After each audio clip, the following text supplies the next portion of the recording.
নমস্কার বন্ধুরা, বন্দনা রান্নাঘরে আপনাদেরকে স্বাগত জানাই।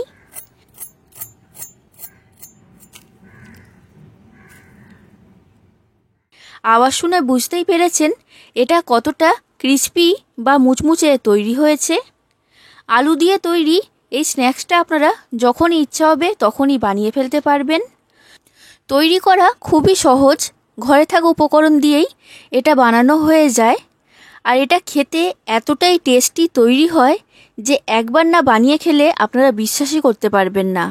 আর হঠাৎ করে বাড়িতে অতিথি এলে তখন চপ, সিঙ্গারা, কচুরি এইসব না কিনে আলুর এই স্ন্যাক্সটা তৈরি করে গরম গরম পরিবেশন করতে পারেন। এটা খেয়ে প্রত্যেকেই আপনার প্রশংসায় পঞ্চমুখ হবে। তাহলে বন্ধুরা, আর দেরি না করে আজকে রেসিপিটা শুরু করা যাক। আর আপনারা যদি আমার চ্যানেলে নতুন এসে থাকেন তাহলে আমার চ্যানেলটা সাবস্ক্রাইব করার জন্য অনুরোধ রইল। এই রেসিপিটা তৈরি করার জন্য আমি এখানে নিয়েছি দুটো মাঝারি সাইজের আলু সেদ্ধ। এবার আলু সেদ্ধর খোসাটা আমি ছাড়িয়ে নিচ্ছি। আলু সেদ্ধর খোসাটা ছাড়ানো হয়ে গেছে।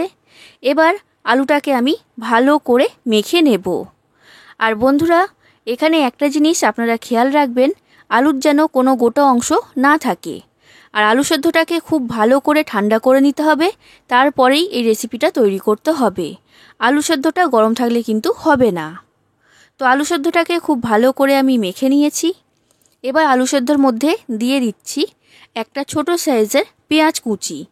পেঁয়াজটাকে খুবই ছোট ছোট টুকরো করে কেটে এখানে দিয়েছি। আর পেঁয়াজটা খুব বেশি দেওয়ার প্রয়োজন নেই। এরপর দিচ্ছি 4টে কাঁচা লঙ্কা কুচি। আর এরপর দিয়ে দিচ্ছি ধনেপাতা কুচি। এবার দিচ্ছি কয়েকটা মশলা।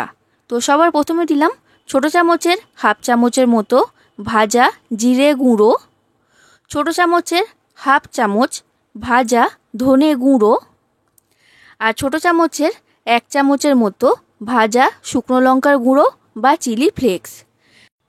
ভাজা মশলা দেওয়ার কারণে আলুর পুরের টেস্টটা খুবই ভালো হবে। এবার দিয়ে দিচ্ছি হাফ চামচের মতো চাট মশলা, সামান্য পরিমাণ গরম মশলা, আর এরপর দিয়ে দিচ্ছি স্বাদ অনুযায়ী বিট নুন। বিট নুন যদি আপনাদের কাছে না থাকে তখন এর পরিবর্তে নর্মাল সাদা নুন এখানে ব্যবহার করতে পারবেন। আর এরপর দিয়ে দিচ্ছি ভাজা বাদাম। বাদামটাকে একটু ভেঙে আমি এখানে দিয়েছি। আর বন্ধুরা, আপনারা যদি বাদাম খেতে পছন্দ না করেন তখন বাদাম ছাড়াও এটা তৈরি করতে পারবেন, কোনো রকম অসুবিধা হবে না। এবার এই সব কিছুকে আলু সেদ্ধর সাথে ভালো করে মেখে নিচ্ছি। আচ্ছা, এই সময় একটা কথা আমি আপনাদেরকে বলে রাখছি। অনেক দর্শক বন্ধুই আমাকে কমেন্ট করে জানান যে রান্না করার সময় আমি যেসব জিনিসপত্র বা প্রোডাক্ট ব্যবহার করি এগুলো তারা কিভাবে কিনতে পারবেন। তো সেই কারণে আপনাদেরকে বলে দিচ্ছি, যেসব জিনিসপত্র আমি ব্যবহার করি তার লিংক আমি এই ভিডিওর মধ্যেই ট্যাগ করে দিয়েছি। আর ডেসক্রিপশন বক্সে লিংকটা দেওয়া রয়েছে, সেই লিংকে ক্লিক করে আপনারা জিনিসগুলো কিনে নিতে পারবেন। তো দেখুন বন্ধুরা, আমি খুব ভালো করে সব কিছুকে আলু সেদ্ধর সাথে মেখে নিয়েছি। এটা এখন আমার তৈরি হয়ে গেছে। এরপর আমি এইখানে নিয়েছি পাউরুটি। এবার একটা ছুরির সাহায্যে এই পাউরুটির ধারগুলোকে কেটে আমি বাদ দিয়ে দিচ্ছি। আর এখানে মাঝখানের এই সাদা অংশটাকে নিতে হবে। তো ঠিক একই রকমভাবে সব পাউরুটিগুলোকে আমি কেটে নিই, তারপর আপনাদেরকে দেখাচ্ছি। দেখুন বন্ধুরা, সব পাউরুটির ধারগুলোকে কেটে আমি আলাদা করে নিয়েছি।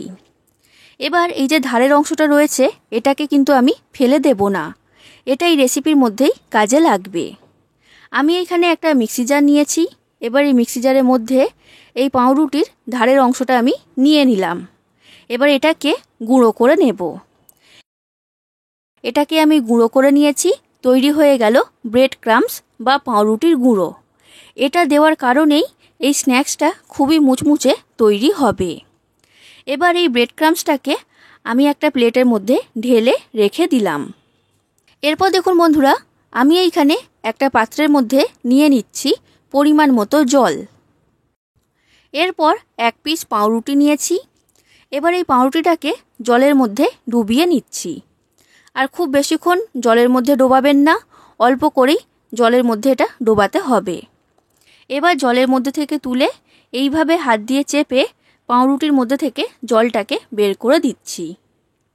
দেখুন বন্ধুরা, খুব ভালো করে জলটা এর মধ্যে থেকে বের করে দিয়েছি। এবার যে আলুর পুরটা তৈরি করেছিলাম সেই আলুর পুর পরিমাণ মতো এর মধ্যে দিয়ে দিলাম। এবার এই পাউরুটিটাকে মুড়ে মুখটাকে বন্ধ করে দিচ্ছি।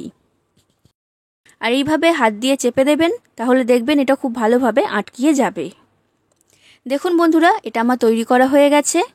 এবার যে ব্রেড ক্রাম্বস বা পাউরুটির গুঁড়োটা তৈরি করেছিলাম সেটা আমি নিয়ে নিয়েছি। এবার ব্রেড ক্রাম্বসটা এর গায়ে ভালো করে লাগিয়ে নিচ্ছি। এইভাবে করলে এই স্ন্যাক্সটা খুবই মুচমুচে তৈরি হবে। এটা তৈরি করা হয়ে গেছে। ঠিক একই রকমভাবে আমি আপনাদেরকে আরও একটা তৈরি করে দেখাচ্ছি, যাতে আপনাদের বুঝতে সুবিধা হয়। আর বন্ধুরা, এই রেসিপিটার আমি নাম দিয়েছি ক্রিস্পি পটেটো বল।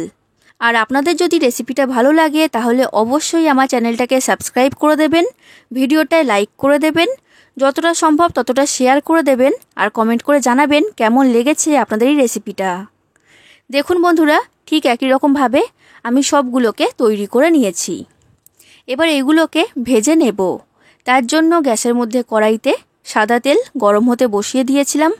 তেলটাকে ভালো করে গরম করে নিয়েছি। এবার এই গরম তেলের মধ্যে একটা একটা করে পটেটো বল আমি দিয়ে দিচ্ছি। এবার গ্যাসের ফ্লেমটা লো থেকে মিডিয়াম ফ্লেমে রেখে এগুলোকে ভেজে নেব। হাই ফ্লেমে রেখে ভাজলে বাইরে থেকে রং চলে আসবে আর ভেতরে কাঁচা থাকবে। দেখুন বন্ধুরা, এই পটেটো বলগুলো আমার ভাজা হয়ে গেছে আর এটা খুবই ক্রিস্পি তৈরি হয়েছে। তেলের মধ্যে থেকে এগুলোকে আমি তুলে নিলাম। আর ঠিক একই রকমভাবে বাদবাকি সব পটেটো বলগুলোকে আমি ভেজে নিচ্ছি। তাহলে বন্ধুরা, আপনারা বাড়িতে অবশ্যই একবার এই রেসিপিটা তৈরি করবেন আর কেমন লেগেছে সেটা আমাকে কমেন্ট করে জানাবেন। আজ আসি বন্ধুরা, আবার দেখা হবে অন্য কোনো দিন অন্য কোনো রেসিপির সাথে। ধন্যবাদ।